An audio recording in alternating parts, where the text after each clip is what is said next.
Kedua. Assalamualaikum warahmatullahi wabarakatuh. Kembali lagi bersama saya Ajida, guru BK SMA Negeri 3 Balikpapan, yang hari ini akan memandu podcast kita pada siang hari ini. Hari ini kami kedatangan tamu dari PKM Baru Ulu. Ada Dr. Nerisa Arfiana. Halo. Selamat datang Dr. Ajida. Terima kasih Bu Ajida. Ada Dr. Aulia Rahman Andisatria. Selamat datang dokter. Iya, hari ini kedua dokter muda ini akan memberikan sosialisasi tentang program screening kesehatan jiwa siswa dan screening perilaku merokok. Dokter internship PKM Baru Ulu, betul ya, Bu Dokter dan Pak Dokter?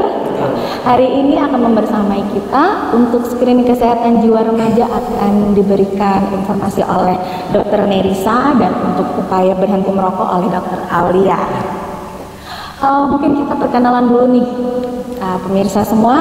Mulai dari dokter, boleh perkenalan diri dulu nih Bu Dokter. Terima kasih Bu Ajida. Nama saya Dr. Nerisa Arfiana. Saya merupakan dokter internship dari Puskesmas Baru Ulu untuk periode November hingga Mei 2023 ini. Terima kasih. Selanjutnya, Dokter. Ya, terima kasih atas kesempatan yang diberikan. Perkenalkan, nama saya Dr. Aulia Rahman Andisatria. Saya dokter internship di Puskesmas Baru Ulu, sama seperti Dr. Nerisa. Iya. Terima kasih atas perkenalannya. Hari ini kita akan bincang-bincang mengenai screening kesehatan jiwa siswa dan perilaku merokok. Ya, memang mungkin untuk kategori usia remaja memang pas sekali nih diberikan kepada siswa-siswi kami untuk usia menginjak 15 tahun ke atas. Betul. Jadi ini sangat penting disimak bagi kalian semua tentang kesehatan jiwa dan perilaku merokok. Kalau gitu kita langsung aja menyimak paparan dari Dr. Nerisa Arfiana mengenai kesehatan jiwa remaja. Oke. Silakan Bu Dokter. Ya, terima kasih Bu Ajida ya. Jadi hari ini saya akan menjelaskan sedikit mengenai kesehatan jiwa pada remaja. Nah, pertama kita harus tahu dulu apa sih kesehatan jiwa itu. Kesehatan jiwa itu adalah suatu kondisi di mana jiwa kita, seorang individu itu dapat menyadari potensi dirinya dan juga dapat berfungsi secara normal, dalam artian dapat menghadapi tekanan dari luar, tekanan stres, tapi masih dalam level yang normal ya, seperti itu. Dan juga dia dapat bermanfaat selain bagi dirinya juga bagi lingkungannya. Nah, kesehatan jiwa ini tidak hanya meliputi aspek jiwa saja, tapi juga meliputi aspek fisik, psikologis, dan juga sosial, seperti itu. Nah, kenapa sih saya pilih remaja? Karena ternyata dari hasil penelitian WHO bahwa ternyata banyak sekali program penyakit ya, banyak sekali penyakit yang ternyata tidak terdeteksi dan juga tidak tertangani pada bagian remaja, khususnya di masalah kesehatan jiwa, seperti itu Bu Ajida. Jadi ini kesehatan mental ya Bu Dokter ya? Betul sekali, kesehatan mental. Iya, jadi memang di usia-usia remaja itu memang rentan sekali mengalami ya gangguan secara psikis terkadang. Apalagi saya guru BK gitu ya, kadang melihat anak kadang diem merenung aja udah kami ini bertanya-tanya kenapa ya, pengen tahu gitu. Tapi mungkin secara ilmu kami ya bukan seperti psikolog atau psikiater gitu ya kan. Jadi ya lebih ya kita tanya mengapanya gitu. Tapi untuk lebih dalam lagi kami ya mungkin bisa minta tolong nih ke Bu Dokter ya untuk men-screening gitu kali ya. Oke. Selanjut lagi kita ke upaya berhenti merokok nih. Apa yang Dokter sampaikan kepada siswa kami? Ya, terima kasih Mbak atas kesempatannya. Jadi mengenai upaya berhenti merokok. Jadi selama saya bertugas di Puskesmas Perawatan Baru Ulu, di situ saya itu mengamati bagaimana kebiasaan dari masyarakat di Baru Ulu sendiri, juga di dalam puskesmas. Seringkali saat saya itu pulang dari dinas puskesmas ya, itu melihat anak-anak kita yang SD, SMP maupun SMA itu pulang itu sudah membawa puntung rokok.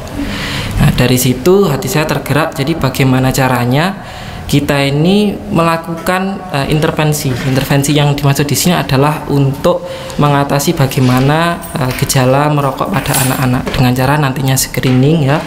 Kemudian nanti setelah screening kita juga lakukan penyuluhan ada di SD, SMP dan SMA. Alhamdulillah sekarang dapat kesempatan di sini. Nah, kemudian seperti yang kita ketahui sendiri, remaja dan merokok itu kaitannya sangat erat. Jika kita bisa mengetahui eratnya bagaimana, karena pada saat anak itu fase remaja ya, usia remaja, usia 10-18 tahun itu rasa ingin tahunya itu tinggi sekali. Rasa ingin tahu yang tinggi itu ada yang positif dan negatif. Akan jadi negatif apabila tidak diarahkan dengan benar. Salah satunya adalah kecanduan merokok. Nah, terlebih lagi sekarang ini di data menurut Riskesdas itu tahun 2020 peningkatan prevalensi orang merokok di Indonesia itu meningkat 2-4 kali lipat dari tahun sebelumnya. Hal itu terjadi karena target yang mereka lakukan itu sudah berubah. Kalau dulu yang kita tahu targetnya itu adalah di orang-orang usia lanjut atau orang-orang yang sudah dewasa, sekarang target pasarannya itu adalah ke anak-anak muda, ke generasi kita, yaitu usia 10-18 tahun. Buktinya apa? Karena seringkali banyak sekali sekarang rokok-rokok itu dijual Rp5.000 itu dapat 3 biji. Sementara sekarang uang saku anak SD itu katakanlah misal 10.000. Dengan kita membawakan uang saku 10.000 ke anak-anak kita, ke adik-adik kita, saat mereka pulang sekolah, kita itu kan tidak tahu ya apa yang nantinya itu dibeli, apa itu jajan atau mainan, apa yang viral sekarang lato-lato, atau bisa jadi ke rokok itu tadi. Nah, oleh karena itu nantinya kita lakukan screening untuk ke adik-adik ini. Kita lakukan screening apabila ada yang ingin untuk berhenti merokok, silahkan nantinya itu bisa datang ke Puskesmas Perawatan Baru Ulu. Di situ kita punya program namanya Klinik Berhenti Merokok, Klinik Edukasi Berhenti Merokok. Jadi nanti mungkin yang malu-malu, mungkin tidak apa-apa, bisa melalui direct message ke Instagram Puskesmas Baru Ulu.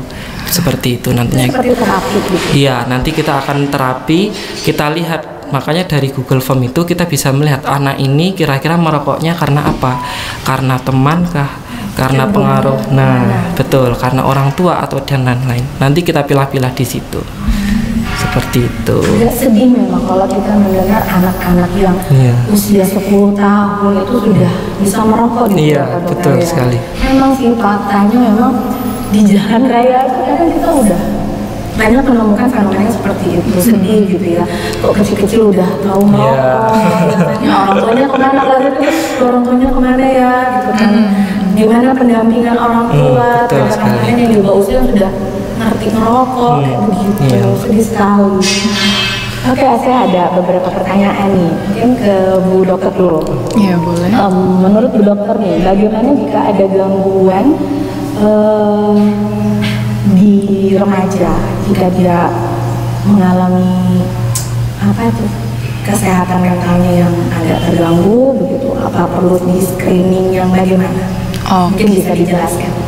Oke, terima kasih Bu Jida pertanyaannya ya.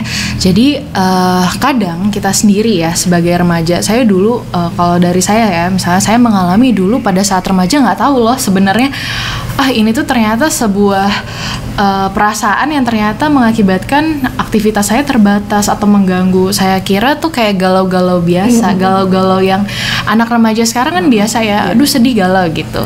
Nah, jadi kadang kita nggak tahu kapan kita butuh bantuan gitu.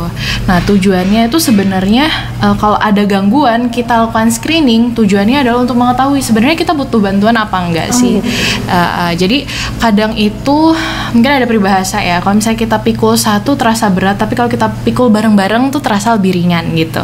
Jadi harapannya kalau memang dengan ada bantuan screening, kita bisa menyalurkan bantuan dengan cara mungkin konsultasi gitu ya. Setidaknya kita menjadi seorang pendengar yang baik gitu ya, mengenai masalah-masalah mereka. Setidaknya dengan mendengar pun nanti kita bisa membagi beban gitu ya. Selanjutnya setelah kita mendengar dengan seksama, kita dapat nih masalahnya itu sebenarnya apa sih, itu kemudian nanti kita bisa arahkan. Ya harapannya kalau misalnya masih gangguan yang ringan, kalau bisa dikonsultasikan dengan guru BK misalnya seperti Bu Ajida ya Bu ya. Jadi nanti bisa berbincang-bincang dengan guru BK Kalau memang sudah selesai ya sudah. Kalau nggak kita arahkan ke puskesmas untuk mendapatkan bantuan lebih lanjut, entah ke psikolog atau nanti ke psikiater gitu. Nah, untuk gangguan pada remaja sendiri nanti sebenarnya tuh gangguannya banyak sekali, luas sekali ya. Jadi gangguannya yang paling sering nih Bu ya, yang pada anak-anak remaja gitu, gangguannya biasanya seputar depresi dan juga anxiety atau kecemasan gitu ya Bu ya. Mungkin Bu Ajida juga sering ketemu kali ya sama anak-anak yang biasanya afeknya datar, yang kelihatannya kalau di kelas kok murung, kok dia mungkin aktivitasnya lebih terbelakang gitu dibandingkan teman-temannya, yang teman-temannya lebih aktif nih bertanya, tapi dia biasanya cuma duduk sendirian, memojok kayak gitu. Atau mungkin ada yang cemas gitu. Yang cemas ini bagaimana? Misalnya contohnya pada saat ujian udah ada aja gejalanya ya Bu ya. Kadang emang ada yang dibuat gitu ya, tapi emang ada gejala yang muncul seiring dengan adanya tekanan atau stres dari luar gitu. Misalnya contohnya kayak ujian tadi gitu ya. Gejalanya misalnya bisa sakit perut, bisa punggungnya terasa nyeri kayak gitu, kemudian debar-debar sama keringat dingin ya, yang biasanya itu keringat dingin gitu. Pas mau ujian tuh gemetaran gitu, aduh gitu. Akhirnya setelah gemetaran ada gejala fisik malah nggak bisa mengerjakan ujian, malah akhirnya ke UKS kayak gitu. Itu kan membatasi sekali aktivitas dan prestasi mereka kayak gitu. Nah, di luar dari dua gejala itu ada lagi gejala lanjutan Bu. Nih, ini biasanya yang lebih dianggap lebih mengganggu ya, itu kita sebut dengan psikosis ya. Psikosis itu ditandai dengan gangguan halusinasi ya. Jadi halusinasi itu apa? Halusinasi itu adalah kemampuan yang sebenarnya tidak nyata ya. Jadi kayak kita bisa mendengar apa yang orang-orang nggak bisa dengar, atau kita bisa melihat apa yang orang-orang lain nggak bisa lihat gitu. Aku dibisikin nih katanya gini gitu. Aku udah ngeliat ini nih di pohon sana gitu. Dan juga bisa memiliki keyakinan-keyakinan yang ternyata tidak relevan, tidak secara logis, itu tidak masuk akal. Misalnya sebenarnya besok kemarin itu saya presiden loh gitu. Saya kemarin wakil presiden, cuma turun aja gitu. Jadi saya SMA di sini. Misalnya kayak gitu ya. Kalau misalnya kita ngomong masa depan boleh lah ya. Misalnya oh ya saya rencana nih tahun 2029 saya mau jadi wakil presiden, itu still relevan. Tapi kalau misalnya bicara yang udah menuju ke suatu hal yang mungkin tidak relevan atau tidak logis ya, itu merupakan salah satu gangguan. Jadi mungkin kalau ada merasa temennya gitu ya, ada yang kayak gitu, boleh dibantu. Tolong dong isi screening nih nanti di tapis nih, ada apakah merupakan suatu gangguan atau tidak gitu. Penting sekali buat screening ini ya Bu Dokter ya. Saya jadi kayak mencerna banget, ini omongan Bu Dokter ini saya pernah alami nggak ya di lapangan. Kayaknya udah banyak banget nih memang saya menemui beberapa gejala ke siswa saya. Untuk self harm. Ya Bu. Mungkin Bu Dokter bisa jelasin. Karena ya saya pernah menemukan itu di siswa saya. Oh gitu. Iya, sampai self harm loh Dok. Jadi ini saya berat banget menurut saya. Mungkin Dokter bisa jelasin sedikit tentang kenapa sampai self harm nih? Secara ilmu kedokteran. Iya, jadi pertama saya tarik dulu dari prevalensinya self harm ini ya, Bu ya. Jadi ternyata di lapangan sekitar 62.000 kasus bunuh diri gitu, itu ternyata awalnya dari depresi gitu ya. Jadi dari 62.000 itu percobaan bunuh diri sebelum beneran jadi bunuh diri atau suicidal act gitu ya, dia biasanya ada tanda-tanda nih, tanda-tandanya biasanya self harm dulu Bu. Nah self harm itu biasanya merupakan salah satu percobaannya dia. Kira-kira kalau di kan biasanya percobaan bunuh diri itu kayak mengiris ya, bener ya, biasa mengiris ya. Nah itu mengirisnya biasanya di lokasi-lokasi dia ngetes dulu nih, sakit nggak ya sebenarnya, sakit nggak ya gitu. Jadi sebenarnya kalau dari kejadian self harm ini kita harus gali dulu nih penyebabnya apa. Beneran dia self harm emang karena dia kepo aja, atau memang karena memang ada depresi? Iya gitu. Itu sih yang harus kita gali ya. Dan tindakan tersebut sebenarnya self harm itu merupakan suatu mekanisme coping, jadi mekanisme adaptasi terhadap emosi yang kita rasakan. Kadang kan ada yang kita emosi, kita ngerasa sedih, kita bisa merasakan, oh aku sedih nih gitu. Bagaimana sih aku harus mengekspresikan rasa sedihku gitu kan? Nah, bagi mekanisme coping, adaptasi yang benar, kita bisa ekspresikan dengan mungkin kita bercerita sama teman kita, atau mungkin kita ya udah pengen marah nih, pengen sedih, pengen ninju ya, tapi yang ditinju samsak, jadi malah kayak olahraga tinju gitu kan. Nah, makanya kita harus mengarahkan itu sebenarnya. Kita harus paham emosi kita apa sih yang kita mau rasakan. Tubuh kita berhak untuk kita cintai gitu ya. Jangan kita sakiti, karena bagaimanapun sampai akhir nanti yang berdiri pada saat kita sedih, senang, tertekan, mendapat musibah apapun itu hanya diri kita gitu. Nah, kalau dari sisi kedokteran ya, kadang dengan mengantisipasi rasa sakit ya Bu ya, itu nanti akan dihasilkan hormon-hormon yang berupaya untuk menjadikan kita senang. Jadi ibaratnya pada saat kita menyakiti diri, dihasilkan hormon, jadi kayak ibaratnya kita merasakan, oh ada relief nih, ada obat nih, kita jadi ngerasa senang gitu. Padahal sebenarnya hal tersebut bukan merupakan hal yang benar gitu. Nah, padahal hormon tersebut juga dihasilkan dari aktivitas-aktivitas positif. Misalnya kita olahraga minimal 15 menit, hormon yang dapat membuat kita senang, endorfin, serotonin itu dihasilkan. Jadi sebaiknya lebih baik kita alihkan ke hal-hal yang lebih baik gitu ya. Ya mau menyanyi, hobinya menyanyi, monggo silahkan menyanyi. Mau misalnya kamu ternyata sedih banget, mau nyanyi lagu melo seharian 24 jam, monggo gitu. Tapi hindarilah menyakiti diri, karena itu tadi yang saya bilang, hanya diri kita yang nanti akan berdiri sampai akhir kita itu hanya diri kita sendiri gitu. Untuk tadi ya, saya kalau menemukan itu berarti kita perlu screening dulu nih Dok. Boleh. Kalau saya menemukan sesuatu yang seperti itu lagi, saya screening ya kan. Mungkin memang secara keilmuan saya kan nggak bisa lebih mendalam ya kan. Mungkin kita bisa alihkan kasus ke kita arahkan ke PKM Nurul kali ya Dok ya, supaya lebih detail lagi kenapa sampai ke dalam-dalam lagi kita mendeteksi ke anak gitu ya Dok. Karena memang kan kalau secara kasat mata aja kita melihat anak menyakiti diri itu kayak ini berat banget nggak sih? Atau jangan-jangan ya kata dokter tadi kan, apa dia hanya ingin cari tahu aja rasanya apa sih? Begitu, bukan kegalauan yang atau depresi yang benar-benar dia rasakan. Gitu ya Dok ya. Jadi kita perlu screening dan selanjutnya nanti follow up seperti apa gitu ya. Betul. Kalau dari saya Bu Ajida, menurut saya screening yang nanti akan saya bantu share mengenai screening kesehatan jiwa. Nah, screening ini sangat simple Bu ya. Jadi nanti ada scoringnya. Dari screening tersebut nanti kita bisa melihat sebenarnya anak ini akan mengarah kemana sih, kesedihkah, kecemaskah, atau ke bagaimana gitu ya. Jadi screening ini sebenarnya tidak hanya dilakukan di puskesmas saja. Jadi mungkin dari Ibu Ajida sendiri, dari guru BK, boleh dibagikan screening itu Bu. Nah mungkin nanti kalau udah ada hasilnya ya, seandainya nanti menginjak angka yang ini perlu ditangani lebih lanjut, baru nanti kita arahkan lagi ya ke puskesmas gitu. Siap. Iya. Kasih dokter penjelasan. Jadi memang menjaga kesehatan jiwa itu penting sekali ya anak-anak ya. Jangan pernah terus-menerus larut ya gitu Dok ya dalam kondisi tertekan, galau, apalagi sampai self harm. Jadi jaga diri kalian baik-baik, karena memang diri kita yang akan terus berdiri sampai habis usia. Iya. Betul. Oke, kita lanjut ke Pak Dokter Aulia nih. Saya ada beberapa pertanyaan ya Dok. Iya.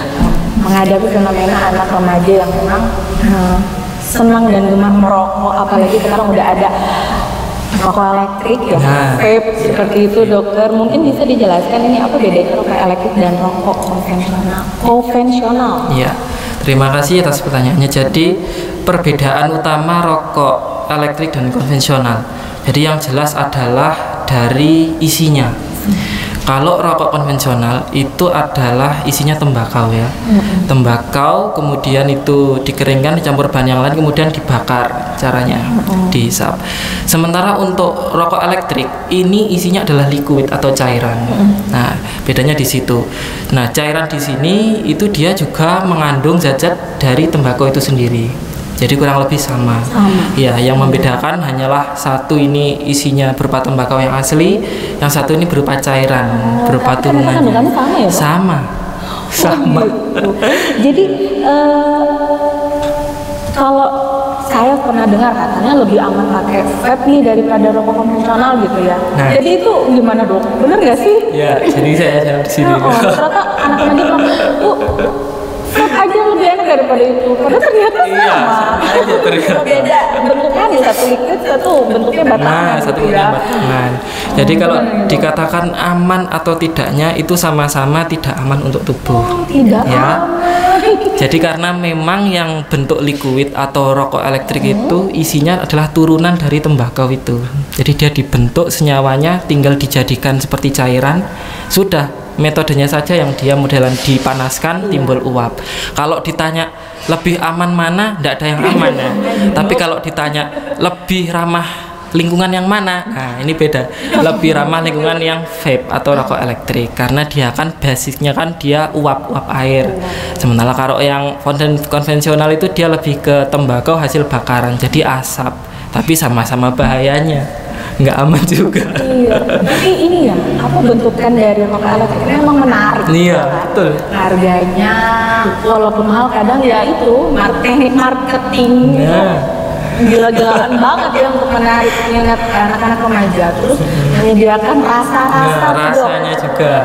Ya kan yang ada bubble gum lah apalah itu kan mungkin memicu ketertarikan untuk coba-coba begitu ya. Iya, betul. Karena ditambah yang namanya nikotin ini kan karena zat adiktif ya. Jadi dia pasti akan ketergantungan. Jadi dia pengen coba rasa ini seperti itu.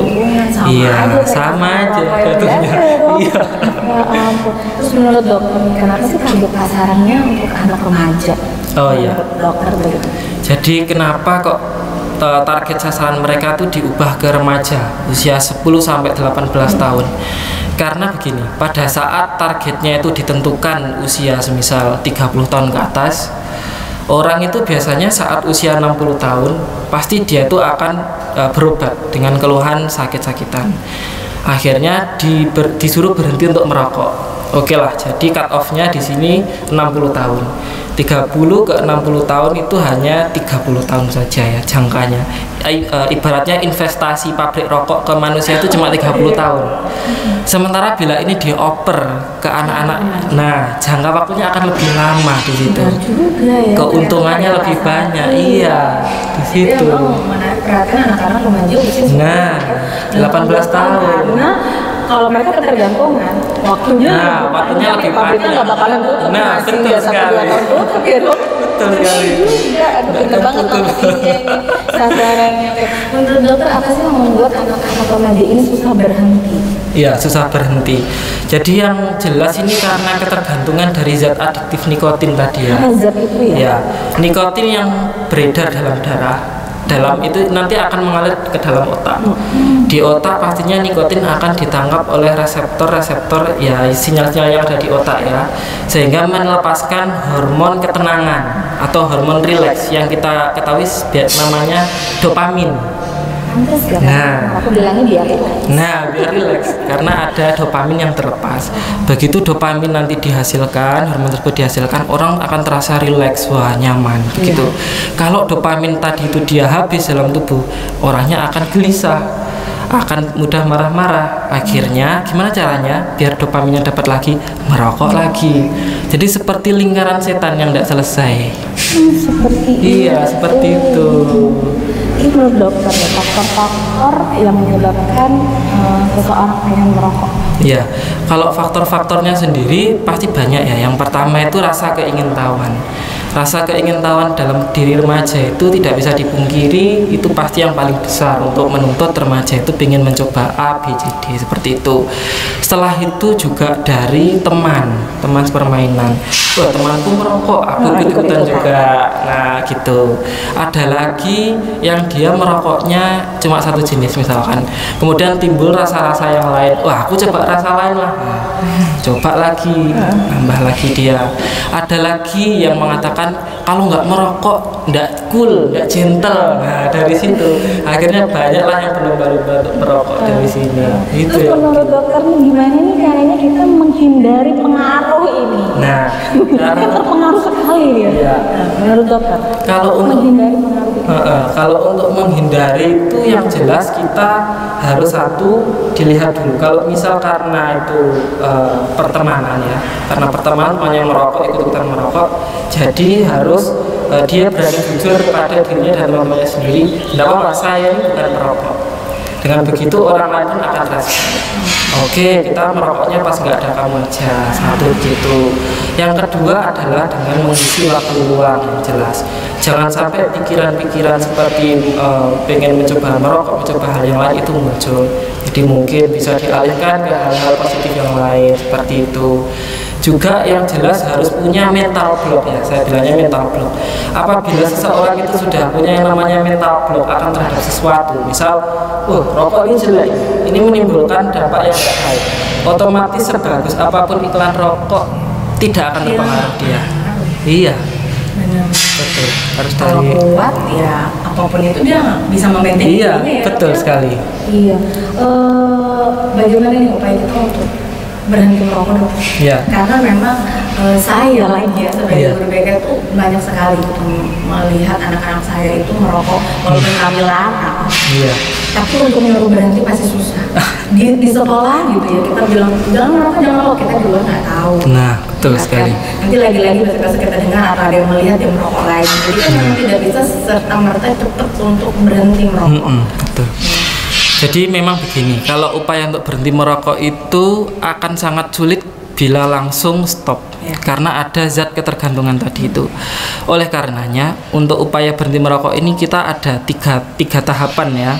Jadi tahap yang pertama itu dia tuh dengan tahapan niat. Niatnya itu adalah langsung stop berhenti merokok saat itu juga. Ya. Yang kedua adalah dengan tahap pengurangan. Ya, jadi pengurangan itu, nah betul. Semisal hari ini Senin habis 10 biji, nanti 2 hari lagi kita buatkan program habis 8 biji aja. Besok 2 hari lagi mundur 6 biji sampai itu 0 tidak tersisa ya. Sehingga dari yang diharapkan 0 tidak tersisa, nikotin itu akan berkurang secara perlahan di tubuh sehingga ketergantungan akan selesai. Begitu juga dengan tahap yang terakhir yaitu adalah tahap penundaan. Jadi kadang-kala orang merokok itu ada waktunya sendiri-sendiri ya. Kadang yang sore hari atau subuh-subuh setelah sholat subuh rokokan gitu. Nah kita bikin timeline waktu. Hari ini merokok jam 5 pagi misal. Besok hari Selasa dan Rabu itu mundur jadi jam 7 pagi misalkan. Waktunya yang kita ubah sampai dia mendekati waktu di malam hari pukul 9 malam ke atas itu kita program untuk tidur. Jadi pada saat kebiasaan rokok yang terakhir, kemarin aku sudah merokok jam 9 malam. Saat ini berarti sudah nggak ngerokok. Nah itu pertahankan nanti. Dengan mengurangi frekuensi waktu itu juga bisa membantu. Iya upaya. Cuman kan kadang-kala begini, anak-anak itu kan kadang susah ya, atau masih malu-malu atau bagaimana, nggak apa-apa. Jadi nanti dari form screeningnya itu diisi aja namanya, kelasnya, nggak apa-apa. Data yang terisi nanti tidak akan dibocorkan kemanapun, karena itu murni buat saya sendiri ya. Karena takutnya anak-anak nggak mau jujur kalau Nah, iya, enggak apa-apa, nanti diisi aja pokoknya jujur aja, kalau merokok enggak apa-apa diisi. Nah, semoga dengan podcast ini adik-adik bisa mendengarkan dan bisa memberi mindset yang positif. Nah, akan tetapi bila nanti masih sulit, silahkan datang ke Puskesmas Perawatan Baru Ulu. Di sana ada klinik berhenti merokok. Nanti saya yang bantu. Dan ada Mbak Eta juga yang bantu. Semoga upaya-upaya ini menekan generasi Iya, betul sekali. Ya, Dok. Iya, betul. Saya tuh kadang ya bagaimana ya pabrik menciptakan ya rokok, Nah. membentuk yang konvensional atau yang elektrik Elektrik. gitu ya. Anak walaupun udah ditulis untuk 18 plus, tetap aja bisa dibeli sama ya anak-anak Iya, di bawah betul. umur yang tadi kata Pak Dokter ibaratnya dapat 5.000 bisa dapat 3 biji, iya itu. Iya kan, benar-benar terjual bebas Iya. gitu. Mau tulisan segede apa di rokoknya nggak boleh dikonsumsi, tetap aja masih bisa dibeli. Nah ini kalau memang harus menemukan rokok itu di tempat yang sulit atau harganya mahal sekali gitu Iya, ya. betul sekali. Karena ya 5.000 udah bisa SD udah bisa beli. Iya, aduh. Sedih sekali ya Pak Dokter ya. Untuk manfaat berhenti merokok nih untuk secara kesehatan nih seperti apa Dok, biar anak-anak kita yang nontonnya tahu betapa mahalnya kesehatan yang harus dijaga sama mereka. Ya, baik. Jadi untuk manfaat dari segi kesehatan banyak sekali ya. Jadi sekitar 5 menit kita berhenti merokok, itu tekanan darah akan kembali normal 5 menit. Kemudian 12 jam kita berhenti merokok, itu nadi kemudian kadar CO2 dalam tubuh berkurang. Ya.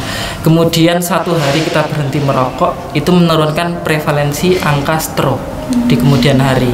Ya, kemudian setelah itu 10 hari sampai 10 tahun kita berhenti merokok, itu akan mencegah terjadinya kanker dari situ.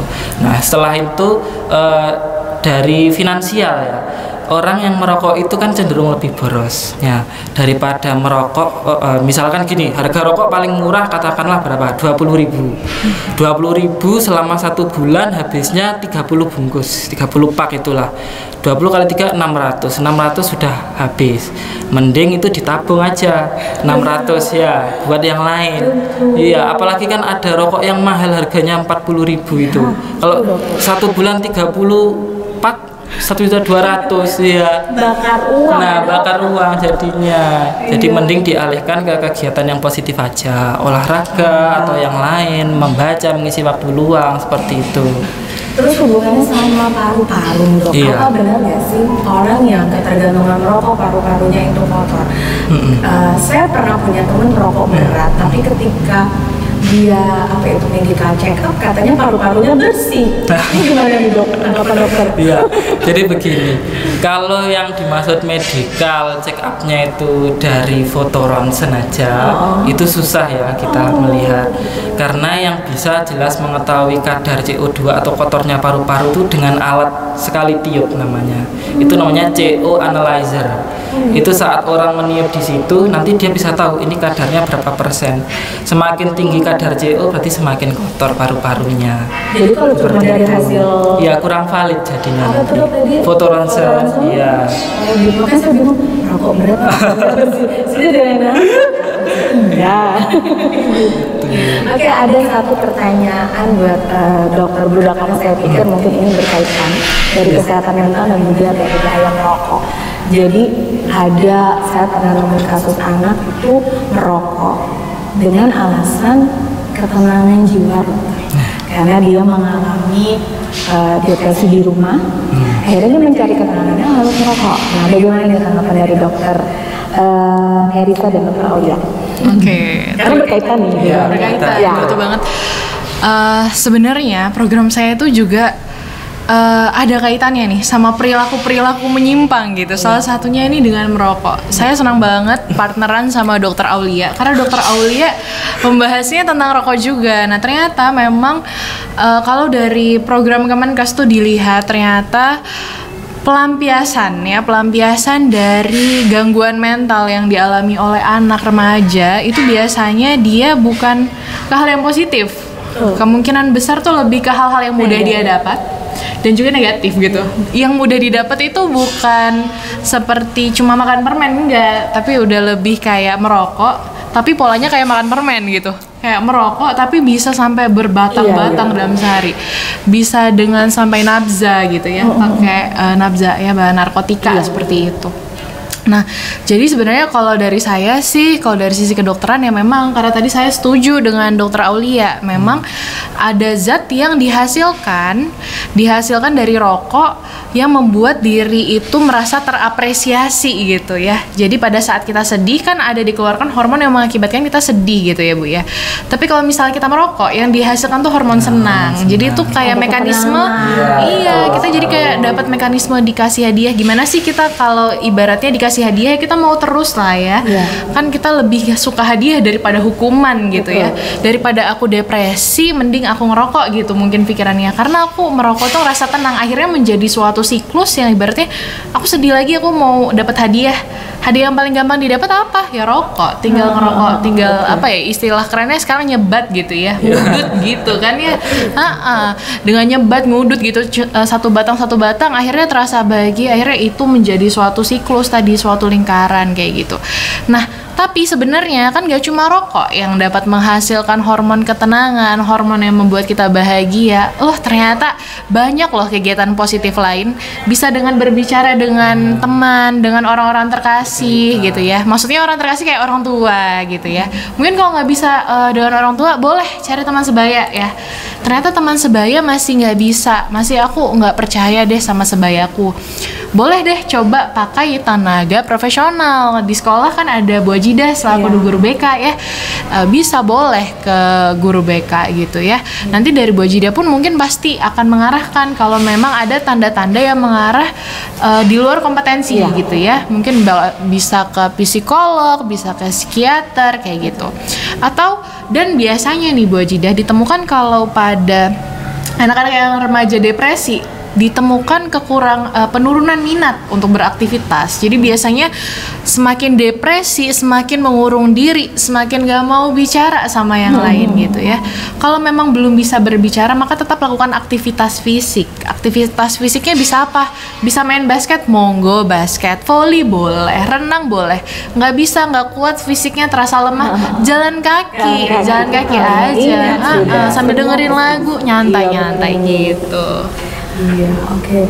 Mungkin Pak Dokter ada yang mau ditanyakan? Ya, itu tadi saya kurang lebih setuju dengan pendapatnya Dokter Nerissa. Memang karena pada saat anak-anak itu merasa depresi atau merasa kurang dalam dirinya, otomatis akan timbullah faktor-faktor yang dia itu ingin mencoba. Saat mencoba ternyata malah kebablasan ya, jadinya begitu. Pasti ada kecenderungan untuk terus mencoba. Akhirnya sebenarnya sudah tenang, tapi karena rokok tadi nikmat, mungkin menurut dia jadi terus dan itu terus dilanjutkan rokoknya ya Bu ya.